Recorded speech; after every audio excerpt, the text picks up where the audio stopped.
Time now for the 360 round. For that, I want to bring in our panel. We've got Don Nesbitt, Senior Portfolio Manager at FM Investments, and Caleb Silver, Editor-in-Chief of Investopedia. All right, we've got Chipotle's results to dive into. Maybe they need us to have lunch there today. They had a mixed bag of results, 29 cents a share on an adjusted basis. That was better than expected. Revenue came up a little short of expectations. Weakness in same-store sales. Caleb, I want to ask your take first on these results and what you're seeing about the consumer. Yeah, all you need to know is that transactions fell 2.3%, but the average check rose 1.9%. There's your inflation on the menu items, but less transactions by customer and a fall in same-store sales. I know it's a small one, 0.4%, but it's the first one since 2020. That's all bad news as far as I'm concerned when you look at these results, and the guidance not that strong going forward because they know the consumer's weakening. This tells you the consumer is as weak as they think they are, and they think they're going to get weaker going forward. Don, I want to hear your thoughts on the latest results from Chipotle. Right now, the stock is holding up, but look, it's already had a difficult year. What are your thoughts on this miss when it comes to revenue and same-store sales weakness? Yeah, I just echo the fact that I think it was expected. It was expected not to be a very strong quarter. It fell even below expectations, especially with the same-store sales. And they had to make up that difference to get the bottom line beat by basically cutting costs, improving efficiencies. That's all good, but your top line is still weak, and that's another signal of our worries over the consumer. Caleb, I want to get your thought. They didn't just talk about the consumer kind of caution. They also talked about adverse weather and blamed a late Easter. Is that really part of the problem, or is it really more about seeing this weakening consumer potentially? It's a full burrito of problems, Diane. So you have all of these factors. You also have the fact that you have same-store sales weakening. They're lowering their guidance going forward, but we're going right into burrito season. This is one of their best times of year.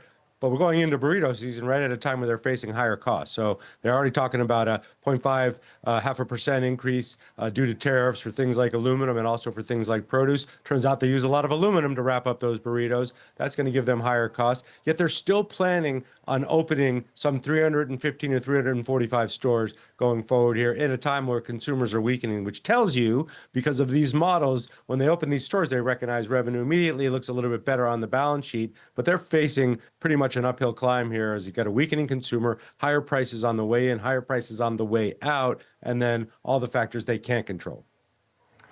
Don, I want to ask you, do you think that plan is wise, given that they did, as Caleb mentioned, stick by their expansion plans for this year, and yet they're facing higher costs when it comes to aluminum, to avocados from Mexico? What's your thought?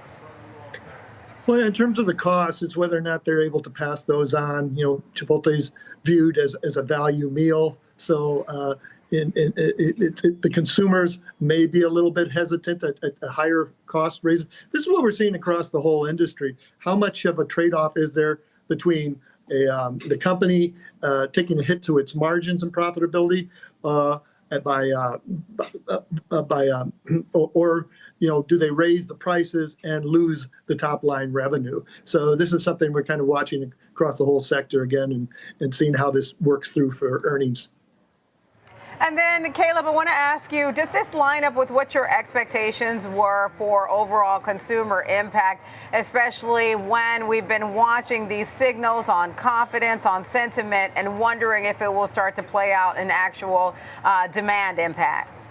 Yeah, I mean, this is not a huge disappointment in terms of transactions, but it is a decline, which shows you that's already starting. And people are thinking twice about the $18, $19 burrito bowl with the protein on it. Maybe they cut back on the protein, but we're still talking about, a lunch that is somewhere between $15 and $20 for a lot of people who might be tightening up right now. So puts us kind of right where we thought we were. But what's more concerning is sort of that expectation going forward, right? We haven't really felt nearly the impact of the tariffs that we're going to feel if some of these go through.